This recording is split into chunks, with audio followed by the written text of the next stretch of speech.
Praise the Lord, praise the Lord, praise the Lord, praise the Lord, praise the Lord, praise the Lord. అందరం కూడా స్తోత్రాలు చెల్లిద్దాం. స్తోత్రం, స్తోత్రం, స్తోత్రం, స్తోత్రం, స్తోత్రం, స్తోత్రం.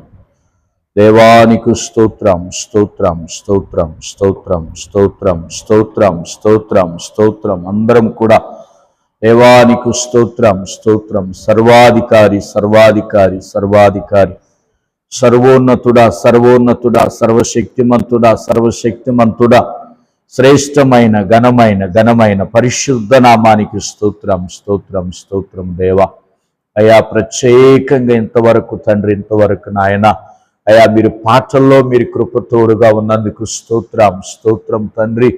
అయా, నీ శ్రేష్టమైనటువంటి మాటల్లోనికి వెళ్తుండగా నీ కృపతోడుగా ఉంచండి, సహాయం చేయండి అయ్యా. వందనాలు, స్తోత్రాలు చెల్లిస్తూ జీవం కలిగిన నీ మాట అయ్యా, జీవం కలిగిన నీ మాట, శ్రేష్టమైన నీ మాట తండ్రి, నీ పాదాలకు స్తోత్రాలు తెలియచేస్తున్నానయ్యా. ఈ బిడలు నీ వాక్యం వినుటకు సిద్ధపడుతూ ఉండగా మీరే తోడుగా ఉండండి. ప్రత్యేకంగా నీ వాక్యం వినే చెవిని, గ్రహించే మనస్సాక్షి, గైకొనే జీవితాన్ని మాకందరికి దయచేసి నీ నామానికి మహిమ తెచ్చుకోమని క్రీస్తు నామములో అడుగుతున్నాము తండ్రి, ఆమేన్. హల్లెలూయా, హల్లెలూయా, హల్లెలూయా. దేవునికే మహిమ కలుగునుగాక. ఆమేన్. దేవునికి స్తోత్రం. కూడి ఉన్న అందరికీ యేసుక్రీస్తు నామములో వందనాలు తెలియజేస్తున్నాము. దేవుడు మనలను ప్రేమించి కనికరించి రెండవ శుక్రవారం, ఎన్నో వారం అమ్మా? రెండవ శుక్రవారం మనల్ని అందరినీ దేవుడు ఈ స్థలానికి నడిపించాడు. దేవునికి మహిమ కలుగునుగాక. అట్లాగనే మొదటి వారం ఎంతమంది వచ్చారు? మొదటి వారం వచ్చిన వాళ్ళమ్మా వచ్చారా? రాలేదా? వెళ్ళారు. వచ్చారు కదా. ఎంతమంది వచ్చారు మొదటి వారం? వెరీ గుడ్, మంచిది. మొదటి వారం వచ్చినందుకు చాలా సంతోషం. రెండో వారం కూడా దేవుడు చక్కగా మీరందరూ ప్రార్థించారు, చాలా సంతోషం. అనేక అంశాల కొరకు మనం ప్రార్థన చేద్దాం. నూతన సంవత్సరం అమ్మ మనకు దీవెనకరముగా, ఆశీర్వాదకరముగా దేవుడు మార్చునుగాక. నూతన సంవత్సరం 2026 దీవెనకరముగా, ఆశీర్వాదకరముగా మనం మార్చబడాలి. ప్రార్థనతోనే మనం సంవత్సరం దాటి నూతన సంవత్సరంలోకి వెళ్ళాలి. అదే మన తలంపు. మరి రెండో వారంలో కూడా అనేక అంశాల కోసం ప్రార్థించిన మీకు అందరికి వందనాలు తెలియజేస్తున్నాను. మరి పోయిన వారం వాక్యం గుర్తుందా? ఏం చదువుకున్నాం?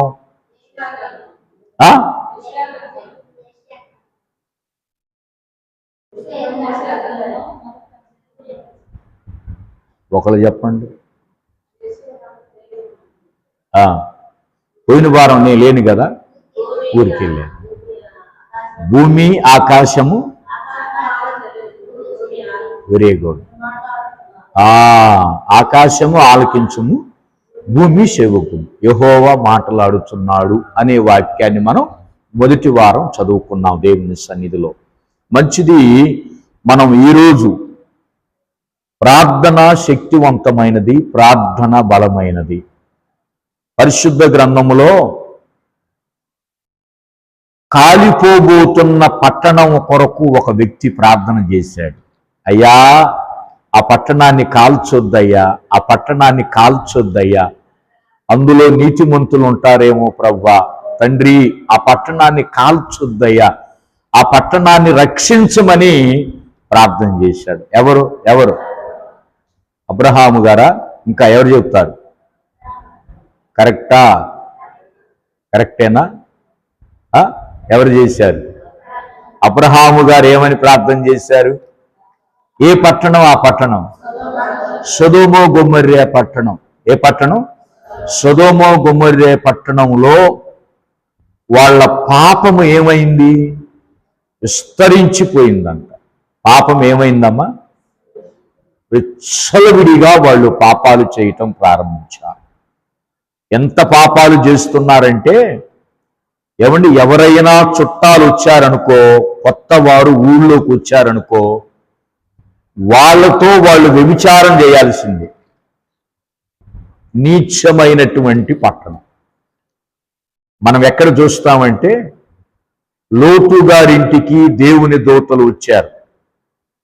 కనీసం దేవుని దూతలను కూడా వాళ్ళు వదల్లా. అంటే చూడండి ఎంత కామ వికారమైన శాస్త్రాలు కలిగి ఉన్నారు. అటువంటి ఘోరమైన పాపము చేస్తున్న పట్టణం. కానీ చూడటానికి ఎట్లాగుండదో తెలుసా? విస్తారమైన ధనం, విస్తారమైన సంపద, విస్తారమైన సంపద ఆ పట్టణములో ఉంటుందంట. బహు ధనవంతులు కలిగిన పట్టణం. అందుకనే ధనము ఎంత ఎక్కువగా ఉందో పాపము కూడా అంతే ఎక్కువగా ఉన్న ఆ పట్టణం. కానీ దేవుడు ఆ పట్టణాన్ని ఏం చేయాలనుకున్నాడో చూద్దాం రండి. ఆదికాండం 18వ అధ్యాయం. దీన్ని అందరూ బైబిల్స్ ఉన్నవారు ఆదికాండం 18వ అధ్యాయం చూడండి. ఆదికాండం 18వ అధ్యాయము. ఈరోజు మన అంశం ఏంటంటే నశించిపోతున్న వారి పట్ల మనం ప్రార్థించాలి అనేది. అబ్రహాము గారు ప్రార్థన చేశాడు దేవుని సన్నిధిలో. గమనించండి, 20వ వచనం చదవండి. 18వ అధ్యాయం 20వ వచనం చూడమ్మా. మరియు యెహోవా సొదొమ గొమొర్రాలను గురించిన మర గొప్పది గనుక వాటి పాపము బహుభారమైనది గనుక నేను దిగిపోయి నా యొద్దకు వచ్చిన ఆ మొర చొప్పుననే వారు సంపూర్ణముగా లేదో చూసేదను. చేయని ఎడల నేను తెలుసుకొందుననెనో. దేవునికి స్తోత్రం చెప్పండి. హల్లెలూయా.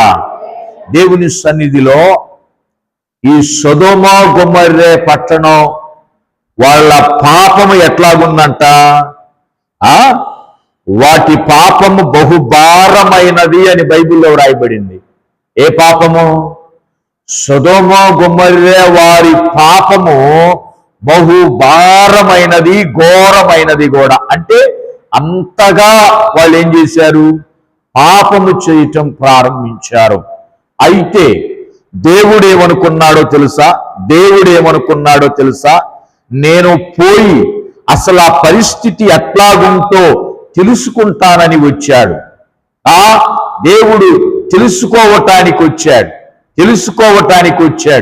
దేవుడు చూసినప్పుడు పాపం ఎట్లాగుంది ఆ పట్టణంలో చెప్పాలి. అమ్మా, దేవుడు చూసినప్పుడు పాపం ఎట్లాగుంది? విస్తారమైనటువంటి పాపం. దేవుడు శిక్షించాలనుకొని వచ్చాడు. ప్రియమైన దేవుని పిల్లలారా, జాగ్రత్తగా గమనించండి. మనం అనుకుంటాం మనము పాపము చేస్తున్నాం. పాపము చేసేవాళ్ళు అనుకుంటారు నేను ఎంతైనా పాపము చేయొచ్చు అనుకుంటారు. కానీ ఏదో ఒక రోజున ఆ పాపానికి ఏమనుభవించాలి? శిక్ష అనుభవించాల్సిందే. ప్రియమైన దేవుని పిల్లలారా, సొదొమ గొమొర్రా పట్టణం అనుకుంది మమ్మల్ని ఎవరు ఏం చేయలేరు కదా అనుకున్నారా లేదా? కానీ దేవుని భయము లేనటువంటి పట్టణం. కానీ ఏదో ఒక రోజున దేవుడు ఏం చేస్తాడు? శిక్షించవలసిందే. అందుకనే రోమా పత్రికలో ఉంటుంది, ఏముంటుంది? పాపము వలన వచ్చు జీతము మరణము. మరణమేందమ్మా? పాపము పరిపక్వమై. బైబిల్ గ్రంథం ఇంకా యాకోబు పత్రికలు అంటాడు, పాపము పరిపక్వమై మరణమును కనును. ఏం కంటుంది? మరణమును కంటుంది. అంటే వీళ్ళకి సమయం దగ్గరికి వచ్చింది. ఏం దగ్గరికి వచ్చింది? సమయం దగ్గరికి వచ్చింది. మనం అంటాం కదా, ఏందమ్మా ఆ రకంగా ఆమె పాపం చేస్తుంది, ఆయన పాపం చేస్తున్నాడంటే కొంత తిరగని మెంటాడని ఏదో ఒక రోజు ఉందిలే అంటారా లేదా? మనం అనలేదా? ఎవరినన్నారు చెప్పగలరా మీరు? ఎవరినన్నారు? ఎంతమందిని? అవునా కాదా? ఆయనే ఏందమ్మా అట్ట వదిలేసావు ఆయన అంటే, పాస్టర్ గారు చెప్పి కానీ దేవుడు ఏదో ఒక రోజున దర్శించబోతాడా? ఆ సమయం వచ్చింది. ఏమొచ్చింది? పాపము పరిపక్వమై మరణమును కంటది. ప్రియమైన దేవుని పిల్లలారా, ఏదో ఒక రోజున దాని ఫలితం మనం అనుభవించాల్సిందే. మనం ఏమనుకుంటాం, కొంతమంది ఏమనుకుంటారు, ఈ లోకంలో నేను అనుభవించను కదా, నరకములో చూసుకుందామని అనుకుంటాం. కాదు, పాపము వలన ఈ లోకములోనే మనం ఏం చేస్తాం, అనుభవిస్తాం, శిక్షించబడతాం. ప్రియమైన దేవుని పిల్లలారా, దేవుడు ఆ పట్టణాన్ని చూడటానికి వచ్చినప్పుడు భయంకరంగా ఉంది. అయితే దేవుని దూతలు ఏం చేశారో తెలుసా? అబ్రహాము గారికి చెప్పకుండా ఏదీ చేయరంట. వాళ్ళు చెప్పారు, వెళ్తా వెళ్తా వెళ్తా వెళ్తా చెప్పారు. ఇప్పుడు వీళ్ళు చెప్పండి, ఎక్కడి నుంచి వెళ్తున్నారు వీళ్ళు?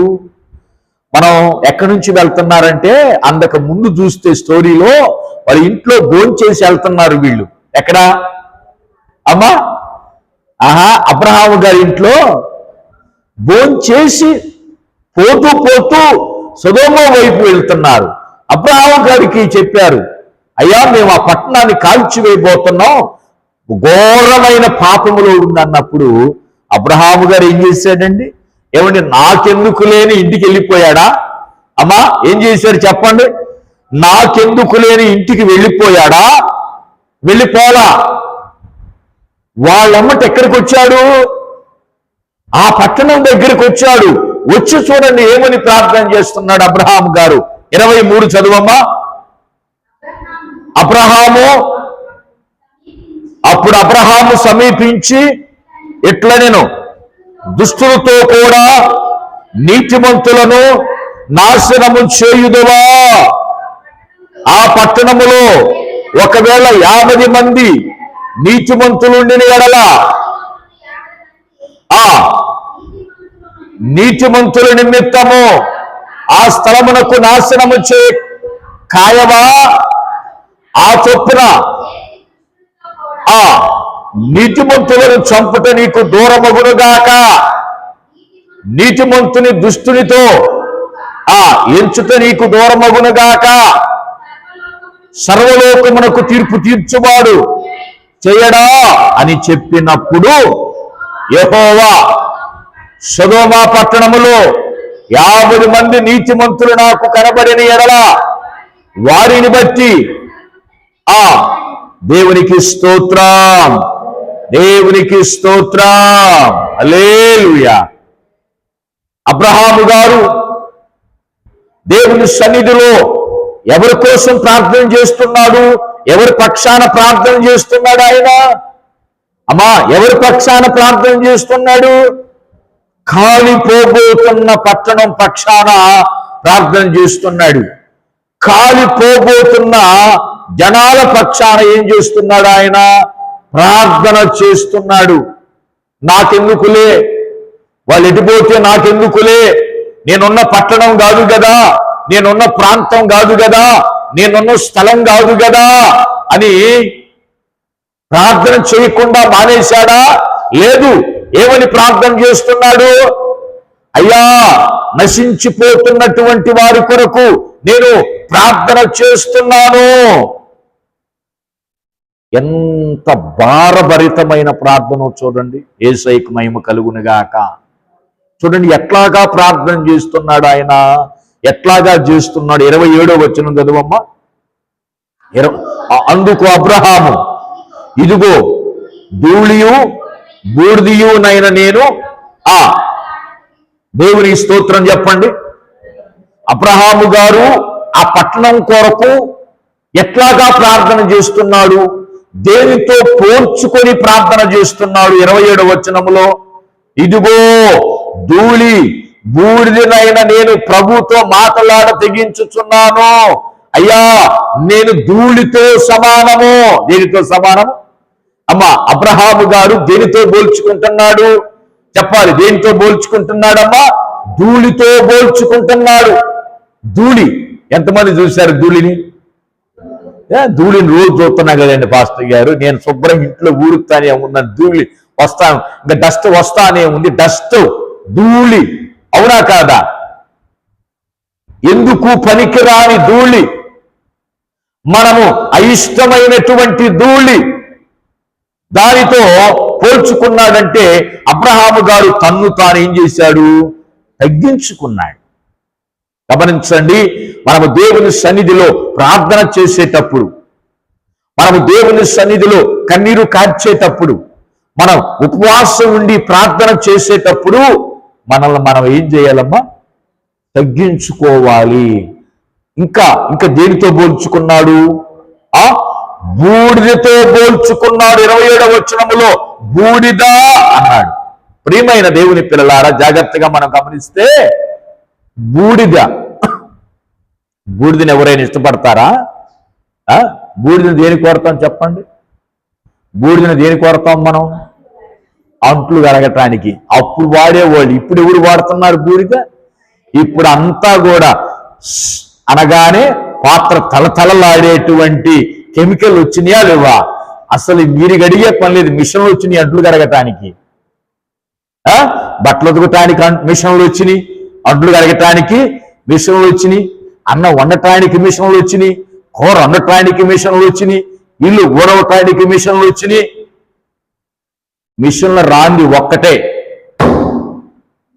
పిల్లలు పుట్టటానికి. మిషన్లతో కుదరదు పని కాదు. అది ఒక్కటే. అది దేవుడు సృష్టి. ఏ సృష్టి అమ్మా? అవునా కాదా? ఇక ఇవాళ రోబోలతో వంట చేయిస్తున్నారు. ఇంకా తెలుసో లేదో, మిషన్లతో కూడా ఆపరేషన్ చేయిస్తున్నారు. మనిషికి డాక్టర్తో పని లేకుండా ఒక డాక్టర్ ఉండి హాస్పిటల్లో రోబోలతో ఆపరేషన్ చేయిస్తున్నారు. రోబోలతో సాఫ్ట్వేర్ తీసేసి ఉద్యోగస్తుల్ని, బీటెక్ చదివిన వాళ్ళని రోబోలతో వర్క్ చేయిస్తున్నారు. ఎంతమంది తెలుసు? హైదరాబాద్ లో ఇప్పుడు జరుగుతుంది. ఇంకా ఉండే కొన్ని సాఫ్ట్వేర్లు అందరూ ఎనికొచ్చే అవకాశం ఉంది. ఎందుకంటే రోబోలతోనే వాళ్ళు ఏం చేస్తున్నారు? కంప్యూటర్ వర్క్ చేయిస్తున్నారు, సిస్టమ్ వర్క్ చేయిస్తున్నారు. చూడండి ప్రియమైన దేవుని పిల్లలారా, బూడిద ఎందుకు పనికి రాకుండా పారేస్తాం? అవునా కాదా? అబ్రహాము గారు దేనితో పోల్చుకున్నారు చెప్పండి? బూడిద. అంటే ఎందుకు బూడిదతో పోల్చుకున్నారంటే, మనం ఎంత జీవించినా మనం ఎంత సంపన్నులు అయినా, మనం ఎంత స్థితి అయినా చివరికి మనం ఎక్కడికి పోవాలి? ఏమని కాలిస్తే ఏమొస్తుందండి? మనిషిని గాలిస్తే ఏమొస్తుంది? బూడిద. ఈరోజు వార్తల్లో చూశారో లేదో, 49 మందిలో 11 శవాలు తేలినాయి ఇప్పటికి. ఓలా బస్సు హైదరాబాదు టు కర్నూలు, బెంగళూరు వెళ్తున్నప్పుడు కర్నూలు దగ్గర బస్సు కాలిపోయింది. ఆ మధ్యరీతి నిద్రపోతున్నారు 3ంటికి. పిల్లలు, పాపం, పెద్దవాళ్ళు, వృద్ధులు. చూడండి ఎంతమంది రక్షించి 39 మంది, ఇంకా 11 మంది ఉన్నారు. ఇంకా శవాలు బస్సుల్లో తేలేదు.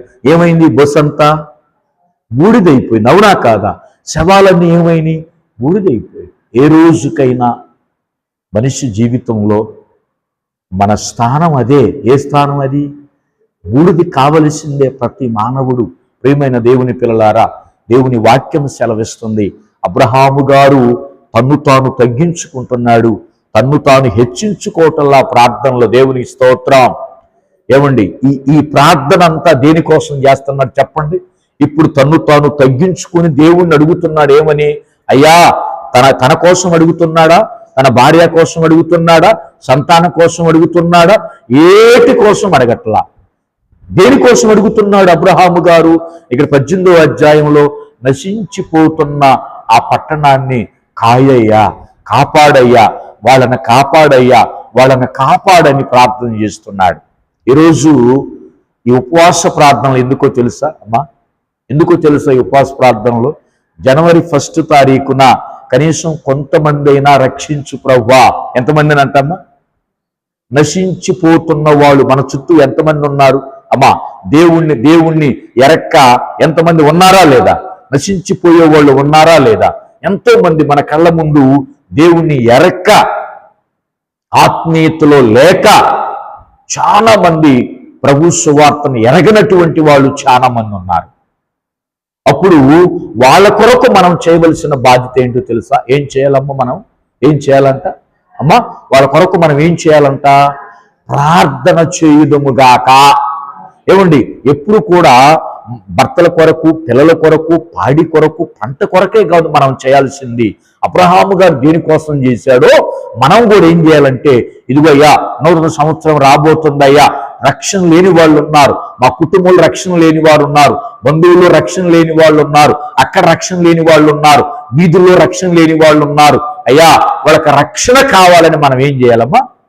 ప్రార్థన చేయుదుముగాక. అది కూడా ఎట్లాగా ప్రార్థన చేయాలంట, మనం ఎట్లాగా ప్రార్థన చేయాలో తెలుసా? అతను రక్షించబడేదాకా మనం ఏం చేయాలి? మనం ఏం చేస్తామండి? ఇసుకు బుట్టి వదిలేస్తాం. ఈ పాస్టర్ గారు ఎందాక ప్రార్థన చేసినా అతను మారట్లేదు, ఎందాక ప్రార్థన చేసినా అతను మారట్లేదని మనం ఇసుకు బుట్టి వదిలేస్తాం. కానీ అబ్రహాం గారు వదిలేశారా దేవుణ్ణి? దేవుణ్ణి వదిలేశాడా? ఎన్నిసార్లు చెప్పండి అబ్రహాం గారు ప్రార్థన చేశారు? ఒక్కసారి ఏమన్నాడు? 50 మంది ఉంటే రక్షిస్తావా అన్నాడు. రెండవసారి ఏమన్నాడు? 40 మంది ఉంటే రక్షిస్తావా అన్నాడు. మూడవసారి ఏమన్నాడు?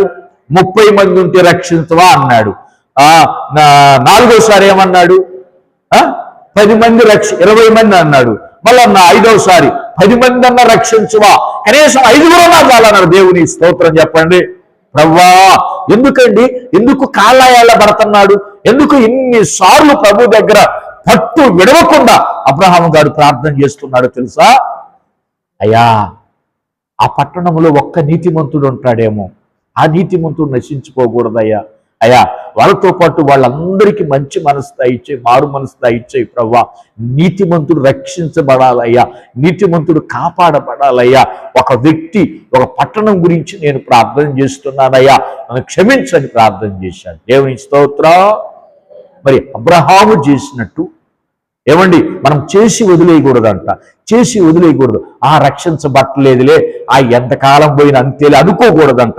ఏం చేయాలి మనం? పదే పదే చెప్పాలి. ఏం చేయాలమ్మా? పదే పదే ఏం చేయాలి? పదే పదే ఏం చేయాలి? ప్రార్థన మనం చేయాలి. ప్రియమైనటువంటి దేవుని పిల్లలారా, పరిశుద్ధ గ్రంథంలో మనం చేయవలసింది కూడా అపోస్తలుడైనటువంటి పౌలు గారు రాశారు. చదువుదామా? తిమోతి పత్రిక తీయండి. తిమోతి పత్రికలో ఎవరి కోసం పౌలు గారు ప్రార్థన చేయమన్నాడో చదువుదాం. తిమోతిలకు రాసిన పత్రిక, పరిశుద్ధ గ్రంథాలు ఉన్న వారందరూ చూడండి. తిమోతికి రాసినటువంటి పత్రికలో మనం ఎవరి కోసం ప్రార్థన చేయాలి, మనం ఎవరి కోసం ప్రార్థన చేయాలో రాయబడినటువంటి మాట తీశారా? తిమోతి పత్రిక తీయండి. తిమోతి పత్రిక మొదటి పత్రిక 2వ అధ్యాయం చదవండి. మొదటి వచనం.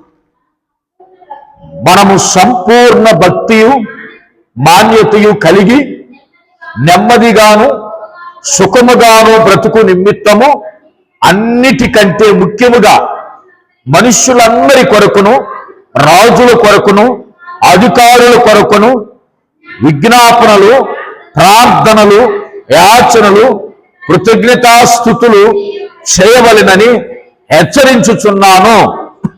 మంచిదియు మన రక్షకుడగు దేవుని దృష్టికి ఏది అనుకూలమైనది? దేవుని దృష్టికి చెప్పండి.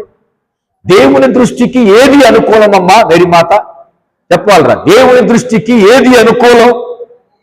ఇదో వీళ్ళందరి కొరకు మనము ప్రార్థన చేయటం, కృతజ్ఞతాస్తుతులు చెల్లించటం, విజ్ఞాపన చేయటం.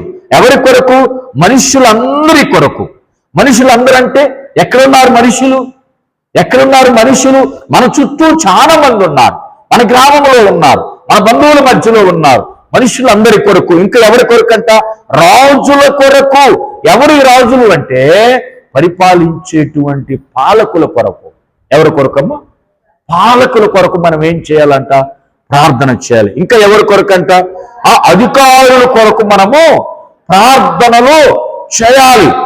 ఇది ఈ విధంగా చేయటం దేవుని దృష్టికి ఎట్లాగుంటుందంట? అనుకూలముగా ఉంటుంది. 4వ వచనం చదవండి. ఇంకేమన్నాడు? ఆయన మనుష్యులందరూ రక్షణ పొంది సత్యమును గురించిన అనుభవ జ్ఞానము గలవారై ఉండవలెనని ఇచ్చయించుచున్నాడు. దేవుని స్తోత్రం చెప్పండి. ఇచ్చయించుచున్నాడు అంటే కోరుకుంటున్నాడు ఆయన. దేవుని కోరిక ఏంటో చెప్పమంటారా? అమ్మా దేవుని కోరిక ఏంటిది? అందరూ రక్షించబడాలి. 4వ వచనములో మనుషులందరూ రక్షణ పొంది, దేవుని స్తోత్రం చెప్పండి.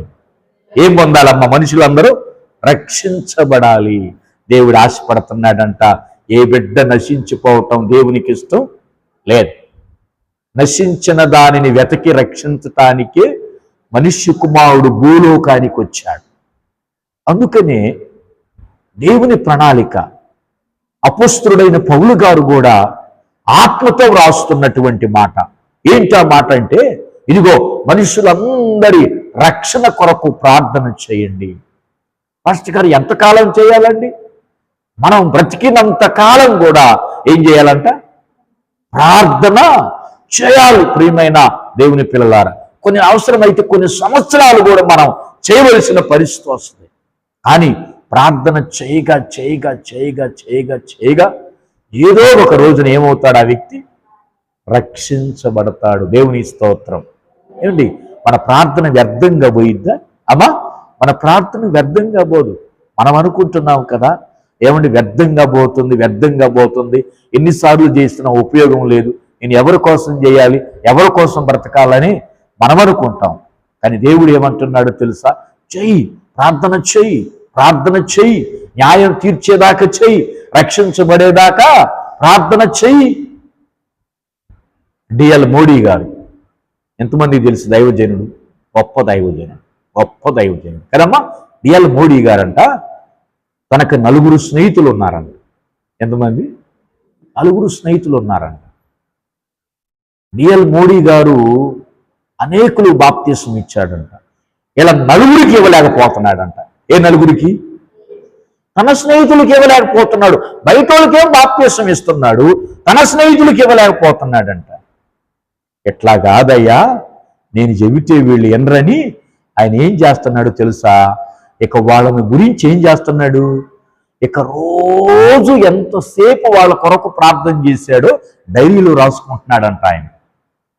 మీరు అనుకోవచ్చు, పాస్టర్ గారు మనం చేసే ప్రార్థనకు కూడా డైరీలో రాయొచ్చా? అనుమానం రావచ్చు. ఆ దైవజనుడు ఏం చేశాడో తెలుసా? సురేష్ కొరకు రోజుకో గంట చేశా, రమేష్ కొరకు 1 గంట చేశా, ఈ ఫ్రెండ్ కొరకు 1 గంట చేశానని ఆ ప్రార్థన అంతా రాసుకుంటున్నాడంట. ఏ రోజు ఎన్ని గంటలు చేశాడో రాశాడంట. 18 సంవత్సరాలు చేశాడు. ఎన్నేళ్ళండి అమ్మా? విజయమ్మ ఎన్నేళ్ళు చేశాడు? 18 సంవత్సరాలు చేశాడంట ప్రార్థన. మోడీ గారు చనిపోయినప్పుడు, డిఎల్ మోడీ గారు ఆయన భూస్థాపితం చేసినప్పుడు ఆ వస్తువులన్నీ మనం చూస్తాంగా. ఒక మనిషి చనిపోయినప్పుడు వస్తువులు మనం చూస్తాం కదా. ఆయన రాసిన డైరీ ఆయన స్నేహితులు చూశారంట. ఏముంది అందులో చెప్పండి డైరీ? ఆయన ఏమని రాశారు డైరీలో? అయ్యా, నేను బ్రతికున్నప్పుడు వాళ్ళు రక్షించబడటం చూడలేకపోయినా, నేను చనిపోయిన తర్వాత అయిన వాళ్ళు రక్షించబడటం చూడాలి, వాళ్ళకి రక్షణ రావాలని రోజుకి ఎన్ని గంటలు ప్రార్థన చేశాడో ఆ ప్రార్థనలో జ్ఞాపకం చేసుకున్నాడు. ఆ డైరీ చదివినటువంటి స్నేహితులంట, మన స్నేహితుడు మన కొరకు ఎంత ప్రార్థన చేశాడు, ఇన్ని గంటలు ప్రార్థన చేశాడు, ఇన్ని సంవత్సరాలు ప్రార్థన చేశాడు. అందుకనే వాళ్ళు ఆ డైరీ చదివి మారు మనసు పొంది రక్షణ పొందారు. గట్టిగా చప్పట్లు కొడుతూ ప్రభునామాన్ని కనపడతాం. ఏమండి, దైవజనుడు చేసిన ప్రార్థన వృధా అయిపోయిందా? అమ్మా చెప్పాలి, దైవజనుడు చేసిన ప్రార్థన వృధా అయిపోయిందా? మరి దైవజనుడు చేసిన ప్రార్థన వృధా కాకుండా ఆ 4 స్నేహితుల్ని దేవుడు రక్షించినప్పుడు నీ భర్తను దేవుడు రక్షించలేడా? రక్షిస్తాడు అన్న వాళ్ళు చేయి చూపించండి, చేతులు ఎత్తండి. నీవు ఎత్తద్దు, నీవు ఎత్తే టైం ఉన్నది, ఇంకా నీవు ఎత్తద్దు. రక్షిస్తాడు. ఏం చేస్తాడు? రక్షిస్తాడు. అంటే ఏంటి? మనకు ఒక నమ్మకం ఏంటి చెప్పండి? మనకు ఒక విశ్వాసం ఏంటి? మనకు ఒక నిరీక్షణ ఏంటి? ప్రభు ఏ రోజుకైనా నువ్వు రక్షిస్తావు తండ్రి, నాకు ఇచ్చిన రక్షణ భర్తకు కూడా ఇస్తావు. లేదు, భర్త ప్రార్థన చేస్తున్నాడు, ప్రభువా నాకిచ్చిన రక్షణ నా భార్యకు గోడిస్తావు, నా పిల్లలకు గోడిస్తావు. ఒక నిరీక్షణతో మనము ప్రార్థన చేద్దాం. దేవుని స్తోత్రం. అది ఎట్లాగా ప్రార్థన చేద్దాం? అబ్రహాము గారు ఎట్లాగా ప్రార్థన చేశారు చెప్పండి? వాళ్ళ కథల్ని ఇచ్చాడా? వాళ్ళ పాదాలు పట్టుకున్నాడంట. చివరి దాకా 5గురు కాడికి వచ్చారు వాళ్ళు, నీతిమంతులు. ఎక్కడికి వచ్చారు? 5గురు కాడికి వచ్చినా కూడా వదిలిపెట్టకుండా ఏం చేశాడు ఆయన? పట్టు విడవకుండా ప్రార్థన చేశాడు. ప్రియమైన దేవుని పిల్లగా, మరి మనము కూడా మన జీవితాల్లో ఈ ప్రార్థనలు ఎందుకో తెలుసా? ఈ 11 వారాలు అయ్యా అనేకులు రక్షించబడాలి, అనేకులు రక్షించబడాలి. ప్రియమైన దేవుని పిల్లలారా, ఎందుకో తెలుసా? దేవుడు మనకు చేసిన మేళ్లకు కృతజ్ఞత కలిగి ఎన్ని ఆత్మల కోసం మనం ప్రార్థన చేశాం. మీరు ఎంతమంది కోసం ప్రార్థన చేశారో డైరీలో రాయండి. ఎక్కడ రాయండి? డైరీలో రాయించండి. ఇదిగో నేను ఫలానా వ్యక్తి కోసం ప్రార్థిస్తున్నానయ్యా, ఫలానా వ్యక్తి కోసం ప్రార్థిస్తున్నానయ్యా. ప్రియమైన దేవుని పిల్లలారా, సాలేం అన్నగారు ఎంతమంది తెలుసు? సాలేం అన్నగారు అన్నగారు అంట డైరీలో రాసేవాడంట. ఏ రాసేవాడు? డైరీలో రాసుకునేవాడు. సాలేం అన్న డైరీలో రాసుకొని తోటల్లోకి పోయి ప్రార్థన చేశాడంట. ఎక్కడ? మామిడి తోటల్లోకి పోయి, శాలల్లోకి పోయి, గట్ల మీద కూర్చొని ఆ డైరీలో ఎంతమంది రక్షించబడాలో వాళ్ళ పేర్లన్నీ రాసి ఆ పేర్ల మీద చేయిబెట్టి అదే ప్రార్థన అంట మోకరించి. దేవుని స్తోత్రం. ఆయన అంటాడు, నేను ఎంతమంది కోసం అయితే ప్రార్థన చేశానో వాళ్ళందరూ రక్షించబడ్డప్పుడు నీ ప్రార్థన దేవుడు ఆలకించడా? ఆలకిస్తాడా లేదా? చెప్పాలి, ఆలకిస్తాడా లేదా? కాబట్టి ప్రియ దేవుని పిల్లలారా, ఈరోజు దేవుడు మనతో మాట్లాడుతూ ఉన్నాడు. అయ్యా నేను ఒక్క వ్యక్తికైనా రక్షించబడాలయ్యా, నేను ఒక వ్యక్తినైనా రక్షించాలి ప్రభువా, ఒక వ్యక్తి కోసమైనా నేను ప్రార్థన చేయాలి ప్రభువా అని మనం ఏం చేద్దాం? ప్రార్థన చేద్దాం. ప్రియమైన దేవుని పిల్లలారా, మన మన అవసరతలు, మన అక్కర్లు అవన్నీ పక్కన పెడదాం, వాటి గురించి కూడా ప్రార్థన చేద్దాం. వాటన్నిటికంటే ముఖ్యంగా దేనికోసం చేద్దాం? నశించిపోతున్న వారి కొరకు మనం ఏం చేద్దామమ్మా? ప్రార్థన చేద్దాం. ప్రియమైన దేవుని పిల్లలారా, ఏ రోజుకైనా మన ప్రార్థన దేవుడు ఆలకించునుగాక, అంగీకరించునుగాక. ఎందుకో చెప్పమంటారా?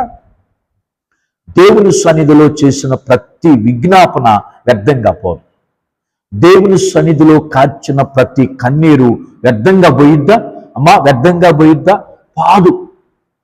పరిశుద్ధ గ్రంథములో సమరై పట్టణములో ఒక స్త్రీ ప్రార్థన చేసింది. సమరై పట్టణం రక్షించబడటానికి కారణం ఏంటంటే ఒక స్త్రీ ప్రార్థన చేసిందాం. ఎవరా స్త్రీ? పేరు లేదు, కానీ సమరై స్త్రీ అన్నాడు. ఏమన్నాడు? అమ్మా చెప్పాలి, ఏ స్త్రీ?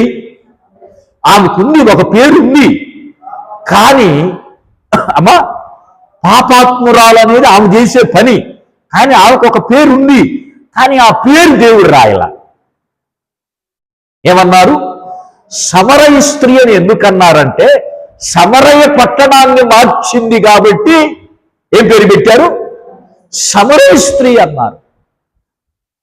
చూడండి, ఒక స్త్రీ అయి ఉండి, ఒక అమలై ఉండి, ఒక స్త్రీ అయి ఉండి మనం అనుకుంటాం స్త్రీ వల్ల ఏమవుద్ది అనుకుంటాం. దేవుని స్తోత్రం. స్త్రీకి అసాధ్యమైంది ఏమీ లేదు. సాధించాలనే ఒక పట్టుదల ఉంటే ఏమన్నుందా? ఇవాళ సంఘంలో ఎవరండి ఎక్కువ ఉంది? మెజార్టీ ఎవరు కనుక్కున్నారు? స్త్రీలు. పరిచర్య చేసేది ఎవరు? స్త్రీలు. అవునా కాదా? మందిరానికి నడిపించేది ఎవరు ఎక్కువ శాతం? స్త్రీలు. దేవుని సన్నిధిలో ఆ పట్టణం ఆ పట్టణం కోసం కన్నీరు గార్చి ప్రార్థన చేసిందాం. తండ్రి, నన్ను రక్షించావు, నా పాపాన్ని బయట పెట్టావు, నన్ను రక్షించావు, నాకు జీవజలాన్ని ఇచ్చావయ్యా, జీవజలాన్ని ఇచ్చావు. ఏమి ఇచ్చాడు చెప్పండి ఆమెకి? ఏమి ఇచ్చాడు?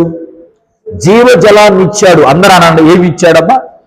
సమరయ స్త్రీకి ఏమి ఇచ్చాడు? జీవజలం అంటే ఏంటో చెప్పండి. జీవజలం అంటే ఏంటో చెప్పమంటారా? ఎప్పుడు నిత్య జీవము ఊరుతా ఉంటుందంట, దేవుని జీవము ఉబుకుతా ఉంటుందంట, దేవుని జీవము పారుతా ఉంటుందంట. ఆ జీవము అనేకులకు పంచింది ఆ నీళ్లు. దేవుని స్తోత్రం చెప్పండి. హల్లెలూయా. రండి చదువుదాం ఏ విధంగా ప్రార్థన చేసిందో. యోహాను సువార్త 4వ అధ్యాయం దగ్గరికి రండి. యోహాను సువార్త 4వ అధ్యాయం దగ్గరికి రండి. యోహాను సువార్త 4వ అధ్యాయం దగ్గరికి రండి. 4వ అధ్యాయం చూడండి. 4వ అధ్యాయము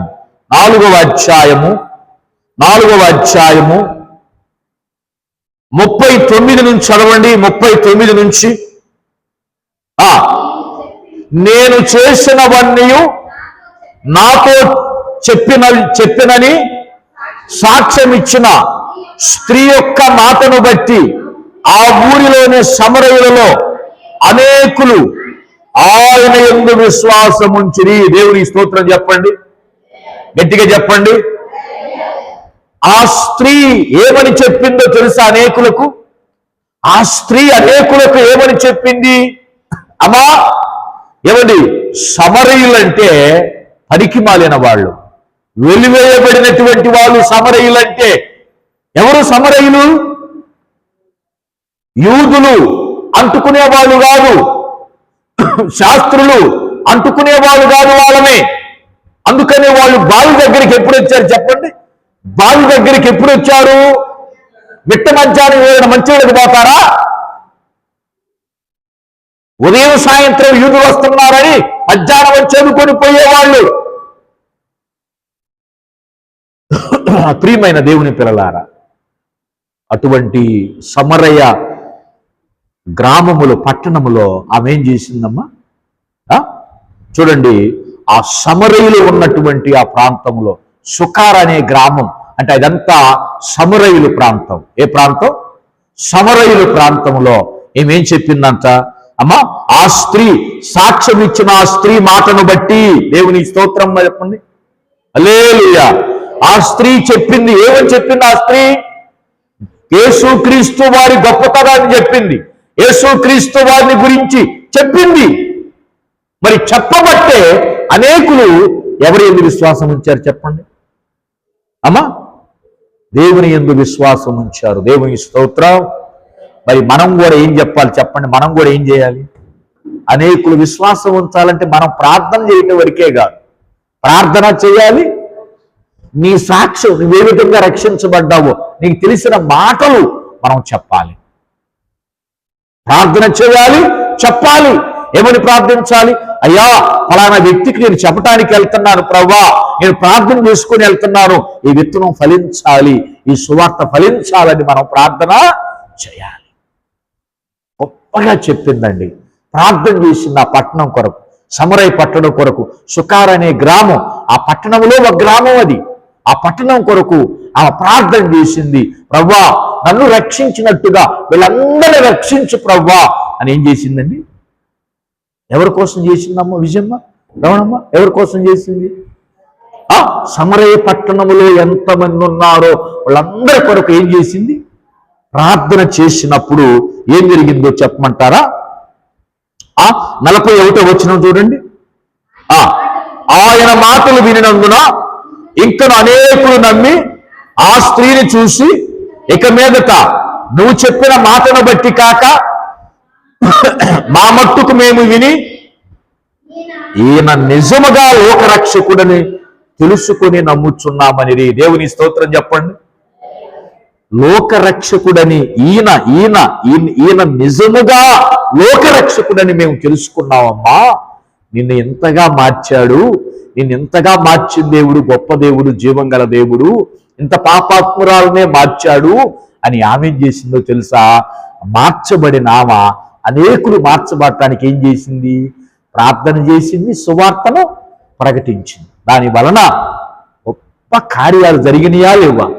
అమ్మా అదే ప్రార్థన చేయకపోతే, అదే సువార్త చెప్పకపోతే ఆ మాట బైబిల్లో రాయబడేదేనా? లేదు. ఇప్పుడు మనం చేయాల్సిన పని ఏంది? ఆ రోజు అబ్రహాము గారు చేసినట్టు మనం కూడా ప్రార్థన, సమరయ స్త్రీ చేసినట్టు మనం కూడా ప్రార్థన చేయాలి. మూడవ ఆయన జ్ఞాపకం చేసి నేను ముగిస్తా. ఇదే సమరయ పట్టణంలో ఇంకొక దైవజనుడు ప్రార్థన చేశాడంట. ఈ సమరయుల పట్టణం రక్షించబడాలి. ఎక్కడో చెప్పమంటారా? అపోస్తుల కార్యం దగ్గరికి రండి. అపోస్తుల కార్యం దగ్గరికి రండి. అపోస్తుల కార్యం 8వ అధ్యాయం దగ్గరికి రండి. అపోస్తుల కార్యం 8వ అధ్యాయం చూడండి అందరూ. అపోస్తుల కార్యం 8వ అధ్యాయం చూడండి. తీశారా అమ్మా? తీశారా అందరూ? తీశారా? 4-5 వచనాలు చదవండి. కాబట్టి చెదిరిపోయిన వారు సువార్త వాక్యమును ప్రకటించుచు సంచారం చేసిరి. అప్పుడు ఫిలిప్పు సమరయ పట్టణము వరకు వెళ్ళి క్రీస్తును వారికి ప్రకటించుచుండెను.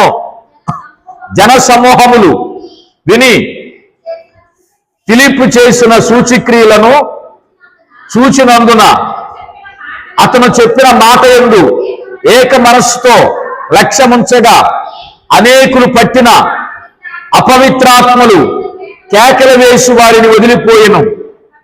పక్షవాయువు గలవారు, కుంటివారు అనేకులు స్వస్థత పొందిరి.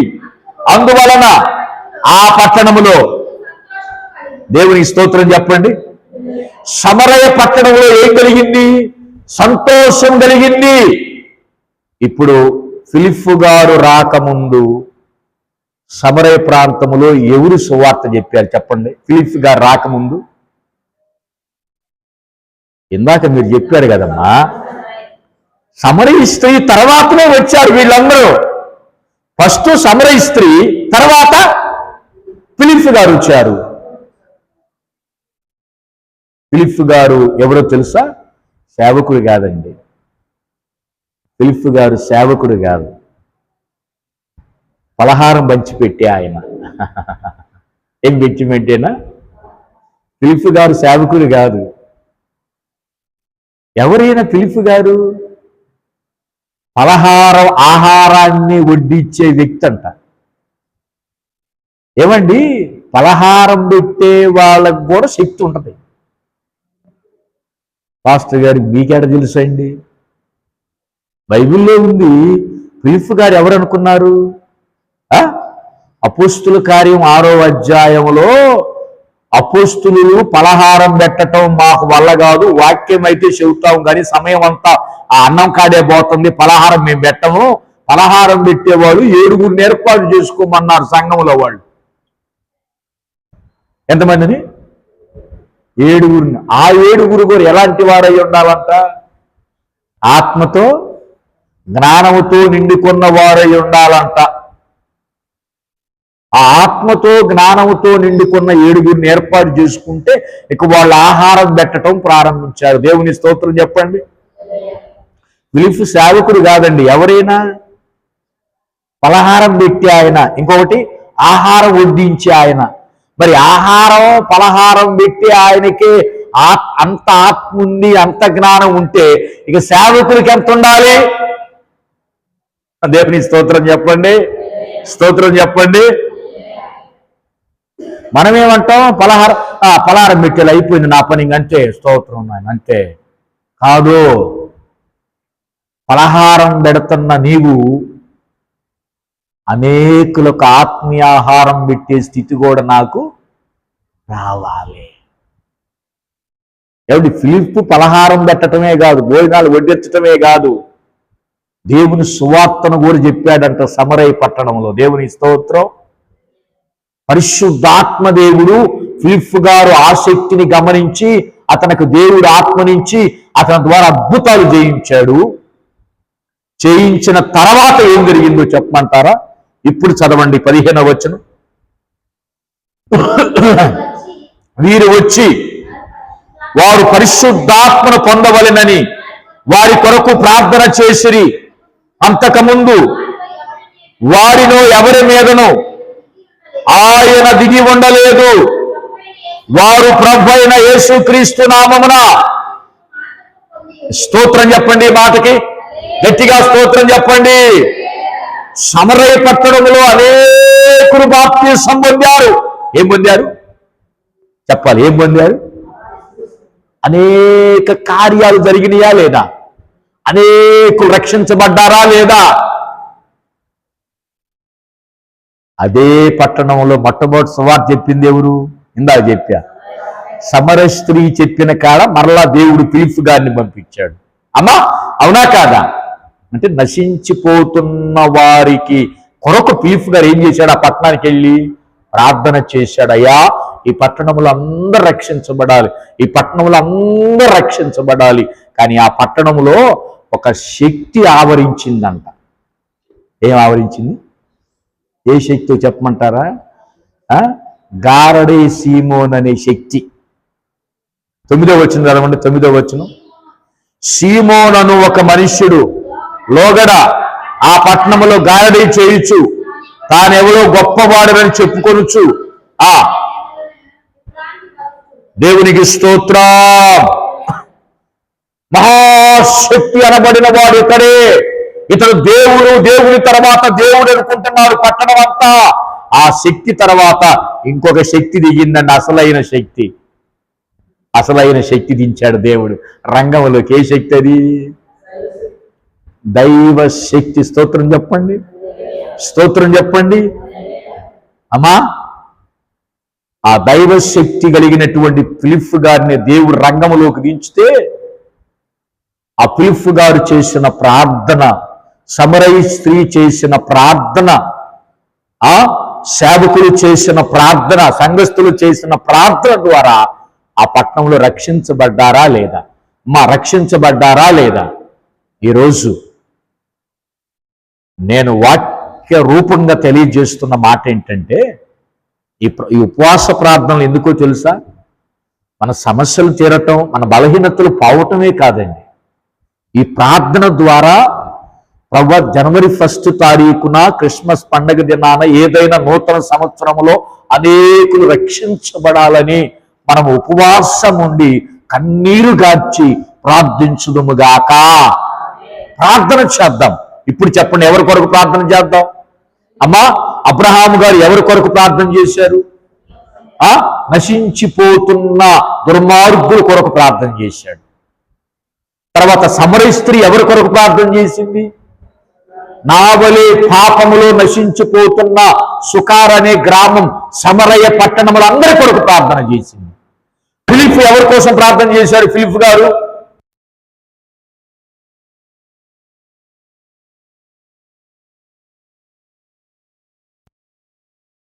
దేవుని సన్నిధిలో మనం గమనించండి, వాళ్ళందరూ ప్రార్థన చేసినప్పుడు ఇంతమందిని రక్షించిన దేవుడు మనం ప్రార్థన చేస్తే రక్షించడా?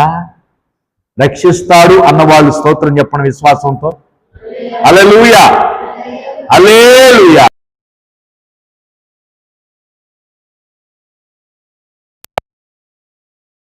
నిరీక్షణ కలిగి మనం ప్రార్థన చేద్దాం.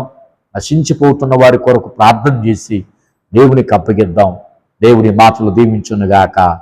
ఆమేన్. హల్లెలూయా, హల్లెలూయా, హల్లెలూయా. దేవునికి మహిమ కలుగునుగాక. ఆమేన్.